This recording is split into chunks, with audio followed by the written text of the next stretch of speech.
Hello family, so today we're going to have the pleasure of cooking, or rather roasting, some tilapia fish. Tilapia is loved across Africa and most of Asia, and in many parts of the world it would be just artificially grown in fish farms, of course, as opposed to natural rivers where it's normally found. So it's a fish that I am able to access from our local market in Melbourne, and it's much loved. I come from a landlocked country, so seafood unfortunately is not part of my cuisine as a Zambian, so as you may understand. So any country that has a coast, access to the ocean, to the sea, they'll always have seafood on their plate as part of their authentic menus. But that's not the case for us. There are allergies in my home, so as a result we just stay clear of seafood, unfortunately. But all the fresh water stuff, number one being tilapia, is definitely our go-to. So definitely we enjoy our frequent dose of fish. So I thought you could come along on my journey. I cook this fish differently from time to time. Sometimes I cut it up in the butterfly form, which is from the fin at the top and open it up. Then I drain it on this rack here that you see here, and then once it's drained, I'm a big fan of getting rid of moisture, because I just tend to feel that whether it's vegetables or it's fish, you actually get the most out of the meat of the fish if you get as much of the moisture, particularly because it soaks up a lot of water. As you can see right now, it's in water, so you don't want to go straight from here straight into the oven. I tend to feel that any spices that you add to the meat of the fish will just dissolve away if you don't take the time to give it an hour or two of drip drying on here. So given the time of the evening, this is a meal for tomorrow, so I'll give it the maximum time, several hours, for it to be able to drip and dry from all the soaking that it would have absorbed being soaked in here for the cleaning process. So without further ado, I'll just show you. And by the way, side note, it is a taxing process to cut up a fish, particularly when you're trying to have the butterfly process. So we're very fortunate here in Melbourne, and I'm pretty sure it may be the same for wherever you are in the world watching this video. You may get your fishmonger to be able to clean your fish and cut it as you please. Some people like the butterfly process from the belly outward. My liking is that of the fin end and open it out that way. I find it aesthetically pleasing. Drop a comment down below. You tell me how you like your fish, your tilapia butterflied. Otherwise, I'll go ahead and having explained all that. So my fishmonger does all that hard work for me, which is fantastic. And all I need to do is now give it a super clean, because they do give it a rough clean. Some people like the fins on, sorry. They love the fins on. I don't. My family prefer not to have them on, so I cut them really short. I don't completely pluck them out, as some people might want to do. I particularly remove these fins. I don't trim much else down. The top end here, as you can see, this is the part that would have been cut open to create the butterfly effect. As you can see, it's not completely complete, so at that end, which is another inch or two, we'll cut this a little bit further down here, and then have it completely open. So this is like 80% of the job done by our fishmonger. Once they've gutted the fish, I would go further in cleaning it out. I've got some family members who like the dark parts of the inner belly. They like that bitterness as part of their go-to taste choice. I don't. My family prefers it completely sparkling clean. We don't like the bitter taste. So each to their own, and that's basically how we like it. At the same time, when it comes to frying or roasting, some people like it really underdone to some extent, almost looked steamed. Others like it, you know, done probably medium, just like in you know, the rating for steak, you know, as you may like it. And for my husband, he prefers it quite done, so almost on the crunchy end. So you will cook it, the time stamp is on the basis of what you want. You might want to have it, you know, having a steaming effect, almost whitish, barely brown, and that's how your family likes it. So on my channel, when we're on the, you know, when we're on Gail's Global Food Safari, we talk about cooking food according to how your family likes it. We're not chefs here, we are cooks, and cooks exclusively for our family and our guests. So, you know, I'll always mention how I'm going to do it, because that explains and the reason why my end result is what it is, because that's what my family likes. And yours is to draw from the process and finish off where you feel it suits your family and your guests. So that without further ado, I'll go ahead and clean out this fish, and once that is done, I will drain it, as I have explained before. Once that draining process is complete, I would say a minimum of 2 hours for any average person trying to cook. Perhaps if you haven't soaked them like I have, maybe an hour or less might be enough, but I know that I soaked them and got busy doing multitasking as usual. So I would give it several hours, because like I said, this is a prep for tomorrow's dinner, so it's not necessarily urgent for me to quickly whiz through and I must finish or complete this tonight. It can actually drain overnight. I'll put a paper towel when I'm done, and in the morning I'll spice it off, go off to work, and in the evening toss it in the oven and cook it to the texture that my family prefers, as I've explained before. So I'll go ahead and clean it, which is the boring part, so we'll kind of you know, time lapse through that process. And once that part is done, we'll get to a point where we you know, just show you the end result, where I've split it a bit further, completed the part that you know, gives it the proper effect of being a butterfly shape in which it's been cut open. And we'll take it up thereafter, taking it to the oven, and of course serving it on the table. So let's get cooking.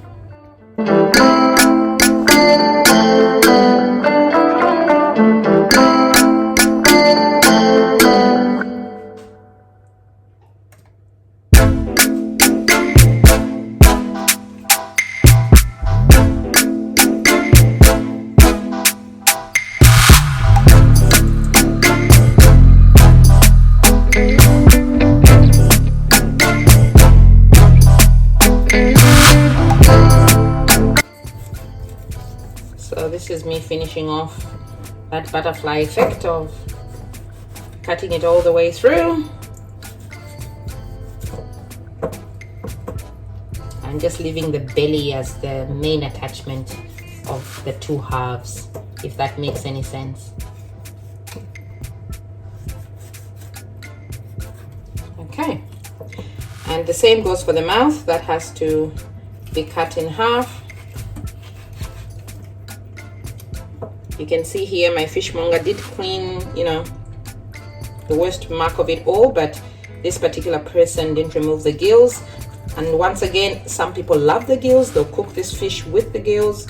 No thanks for me and my family, so we take those out. If there's one family member who likes them, you just cook the fish however they like it. You can definitely graduate the process of, you know, when you get to a point where one family member likes it not as crunchy, you will take one out and leave the rest for those who like it, you know, over easy. So do it as you please. Always, it's great to have a conversation with your family members. You can see there's some fish eggs here. We'll clean all that out. I tend to use I find that any brush or any material you might want to use might be a bit rough on the fish flesh. So I tend to use a paper towel and just cold water and just, you know, rub it gently and get that clean effect. So that's the goal. So these are the gills. I'll take those out and continue cleaning. Now you'll see my companion here that's very, very helpful, keeping, you know, the fish. You could use a, you know, a chopping board, but if you have one of these silicone racks, it's metal covered in silicone, so it's very easy to clean and keeps sterile once you've washed it, which is fantastic. It's a very, very good tool. If you live in Australia, you can get these racks from Kmart, but Amazon will probably have something like this, or eBay, so it's not too hard to locate. And it's multi-purpose. I use it for my fish. You know, like I said, it cleans very well, so you can, you know, drip dry, towel it down, and you can use it as a dish rack once again when your dishes are your dish rack, if you've had many guests, more than usual, and your standard dish rack is full, you would go ahead and use it, you know, a rack like this one, and you can add more things around there, whatever you feel is safe, bowls, plates, whatever, and those will drip dry quite comfortably. So just complete opening up, and this is the top lip. You don't have to cut the second part, it's just the top lip at this point. And this is all in making sure that when you're done, your fish looks aesthetically pleasing. So I'll get that paper towel now. Like I said before, just use some paper towel. Any brushes, in my opinion, are a bit rough.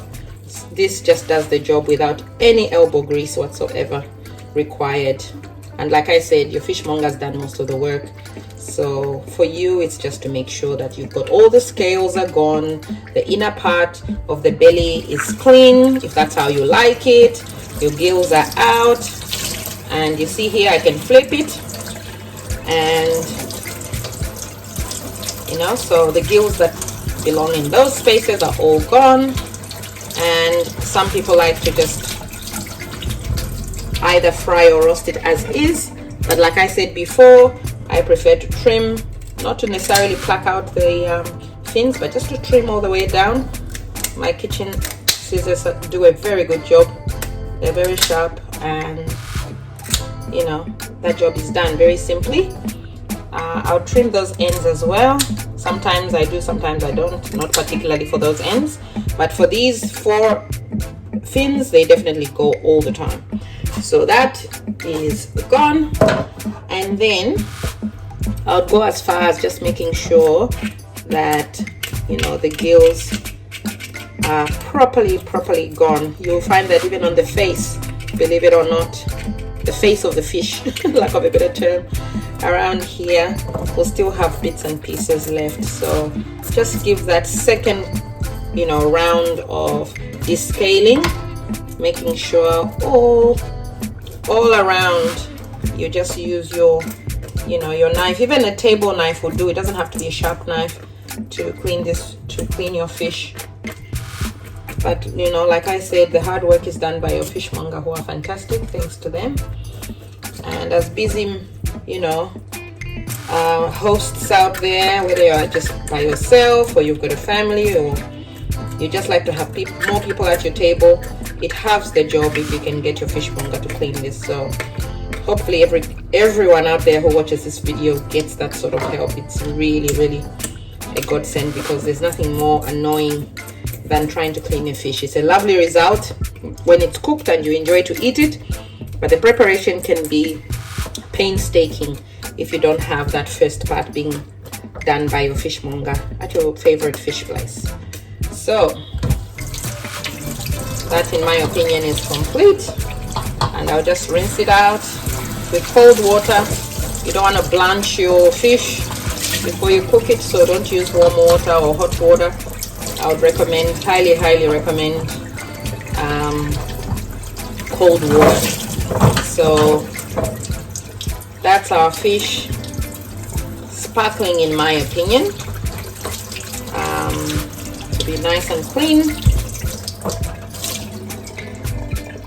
And once you've achieved that, I think it's good to go. So the typical tilapia fish in my home, where I grew up in Zambia, we would just add salt.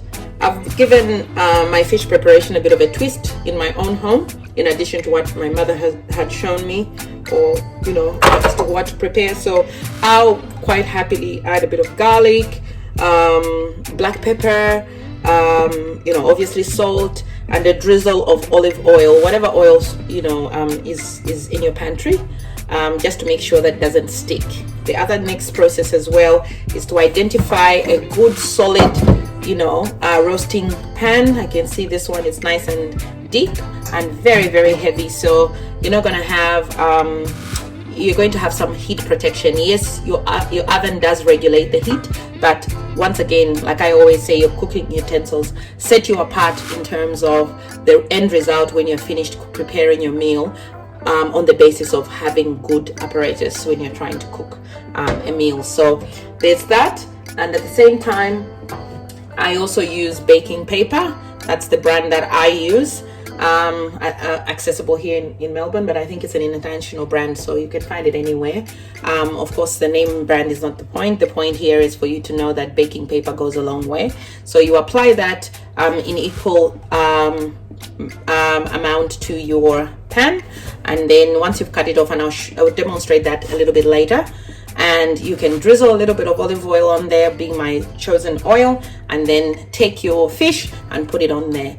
That actually, eases the process of it being cooked and being taken off and ready for the plate. So you're not going to have, missing skin at the end of, preparing or roasting your fish. So for me, baking paper is pretty much 99% of the time when I'm baking anything in the oven. It protects whatever you're cooking, number one. Number two, it also eases all that collection that causes your pans to be really difficult, in cleaning out. The baking paper protects that you from all of that. So you know what, can't live without my baking paper, and if you use it, you will thank me for it. So getting back to the clean fish here, so nicely drained, and I'll do exactly the same thing for the other three that are remaining in here. So I'll do exactly that, spread them across here, and once I'm done, we'll be preparing after several hours to get all the fish in the oven. So I've got several of these roasting pans where I can fit the 4 of the tilapia that I've got here ready for tomorrow's dinner, and they will definitely roast pretty well at a temperature of 180 to 120 degrees Celsius. I'm sorry, I don't know what that is in Fahrenheit. Kindly just Google it and you will be able to know exactly what that would be. And because your oven typically has a window through, I would say mine roasts for, I would say maybe 40 minutes to an hour at the very most, but it just depends. So you play by eye, like I've said. Mine is that of not having measurements like a professional chef would, where you're cooking with a cookbook. Mine is a life testimony of growing up, being shown what to do by my mom, my aunts, my grandma, most importantly, like I've shared before in my other recipes. So as I go along, I'll try and see if I can tabulate some of these things, but the most important thing for me is to show you what I use, how I do it, and once again, just having that conversation with your family members as to how would you like it, so I can serve the best that I can possibly get out of my kitchen. So that is the main message here. We are not looking to teach anyone at an academy. We are hoping to teach fellow women and men, boys and girls, to be able to know what to do with their food. And as much as we like to go out to restaurants, it would be nice to have an enjoyable experience cooking, as opposed to feeling like it's a daunting task. And it's so easy to just live off fast food, if you know what I mean. So this brings back the love in the kitchen, and everybody, working around to help each other so that you can provide a lovely, healthy meal for your family. So enough of that. I will do the remainder of the fish like I said before. Once they've drained after several hours, we'll move on to the oven.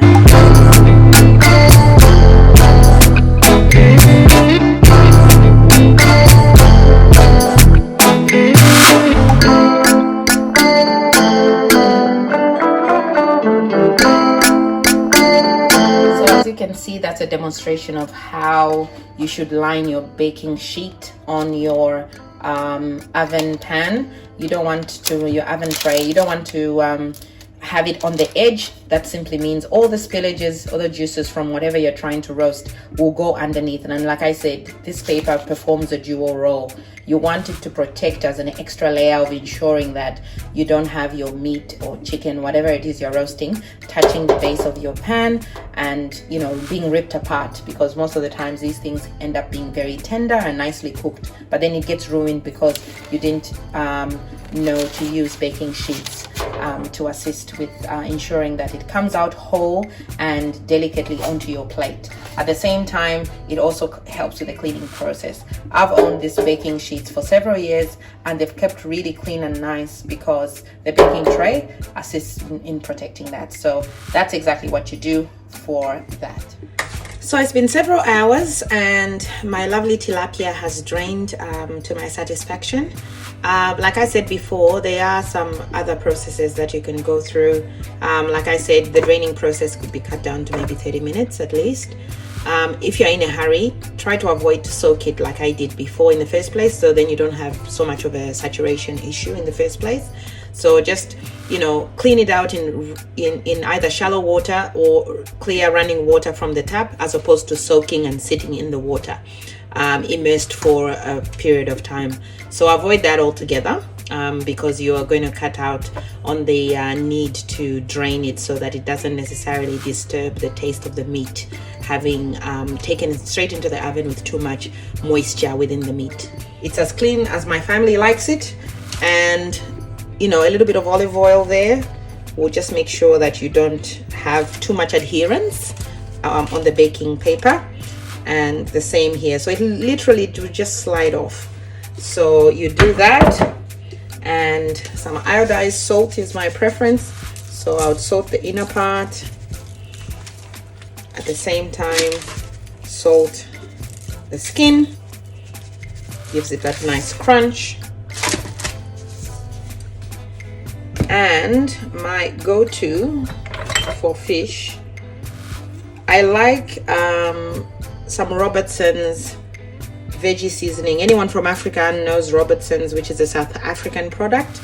I would make sure, just to make sure that it evenly spreads around, make sure that that's covered on the part that allows for you to sprinkle, as opposed to having too much come out all at once. And I would lightly do that. Once in a while, I'll rub a bit of crushed garlic. In this case, I'm not going to do that today. But look, like I said, it's entirely up to your taste. You do what suits your family and yourself. So rosemary and olive, another one that I like. And I'll just generously put that around. I prefer not to you know, marinate the skin. I don't bother. I just add salt to the skin part like you saw me do just before, but you can do it all over. It's entirely up to you. I just find that the open part is what's going to absorb the spice anyway. So in my opinion, I just tend to think that it makes more sense to put it just here, and I only add salt and olive oil to the back of my fish. That's my preference. So for me, that's pretty much it. Otherwise, like I said, growing up, we didn't add spices. We would just add salt and oil, and off it goes into the oven. So it's entirely up to you. And at the same time, if you happen to have, you know, restrictions due to your health issues, make sure, you know, you use little to no salt if you must. Otherwise, in my situation, I consider my use of salt to be moderate. So here we go. That's what we've got. So marinating would take at least 2 hours in my opinion. So this is why it's a good thing to prepare this prior to having it cooked for, you know, let's say for example in this situation I'm cooking tonight and this is for tomorrow's dinner, but let's say you are home and you don't have to go to work or anything like that. You can prepare this in the morning, have it marinate in the fridge all day, and then take it out like 5 o'clock, and it'll take you no more than an hour depending on the texture, like I've said before, that you like your family to eat at. Serve it at 6:30 at the table and you're good to go. So basically you marinate it and then give it, you know, at least 2 hours to marinate. so that you actually get all the juices, you know, blending in the meat and everything else, so it gives you the maximum taste at the end of the day. So that's basically it. Then we move on to the next stage of just tossing it to the oven. It's very, very important that I also mention that at the point of you having finished cleaning and you're about to get back to the fish after it's drained, if at all you needed to drain it, you turn on the oven so that it gets all heated up. So my preference is always to get it up to the maximum and then bring it down to 180, and then it cooks at that gentle heat that we are looking for. So yeah, I just thought I'd mention that. So 2 hours later, it'll be going into the oven. All right, put a comment down below, you know, and your preference and as to how you like your fish, crunchy, undercooked, medium, you know, let us know down below.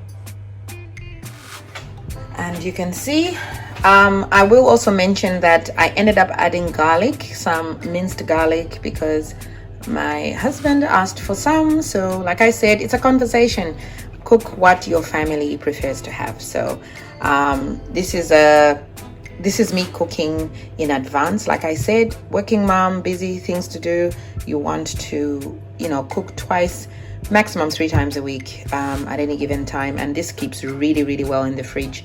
So at the end of this process, we would basically have this cut in half, and it would all be nicely piled with individual cellophane wrapping, and it goes in the fridge. So as and when anyone wants to have some fish, it's ready to go. Like as you can see, lots of prep required. You can't do this twice, 3 times you know, any given week, to want to do that on top of everything else. So for me, I have a cooking day twice a week mostly, and that is to do mostly with the meats, the chickens, the beef that you want to do. I slow cook a lot, so that takes several hours, so you can't do that on a daily basis if you are a working mom. So this is my go-to. I prefer to prep food twice a week, and everyone knows where everything is because everyone's shown.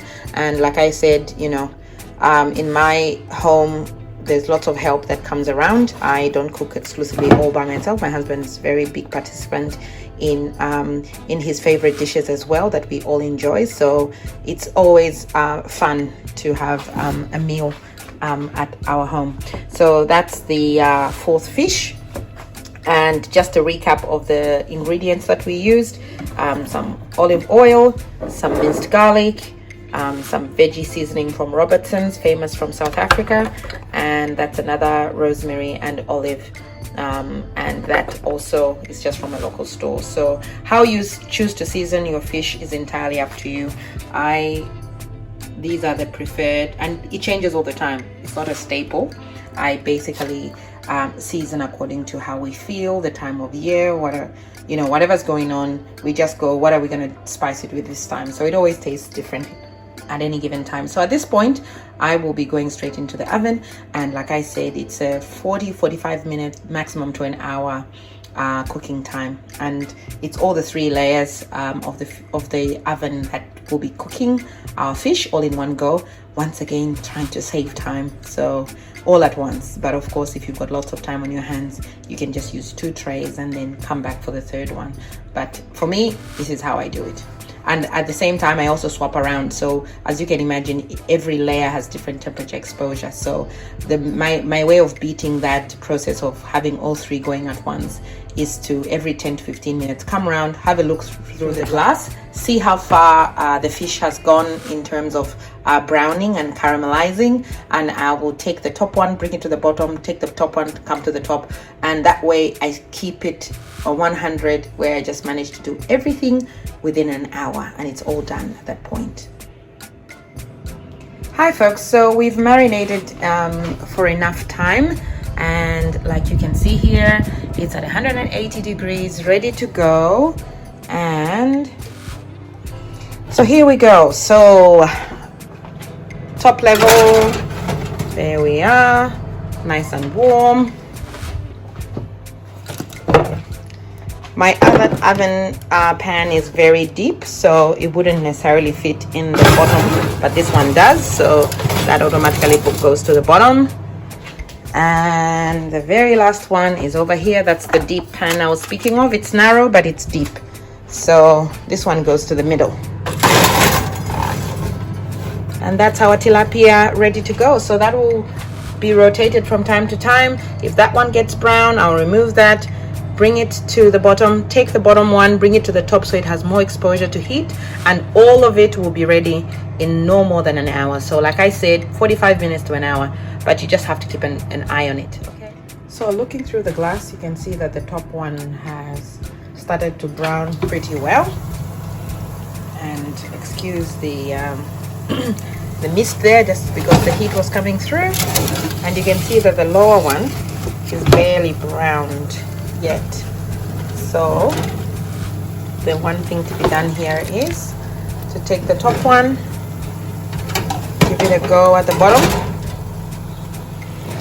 bring this to the stove so I have somewhere secure to just put it at for the moment. The middle one is barely brown now, so bring that to the top, and this will carry on for the within the next hour. All of them will be exactly the same.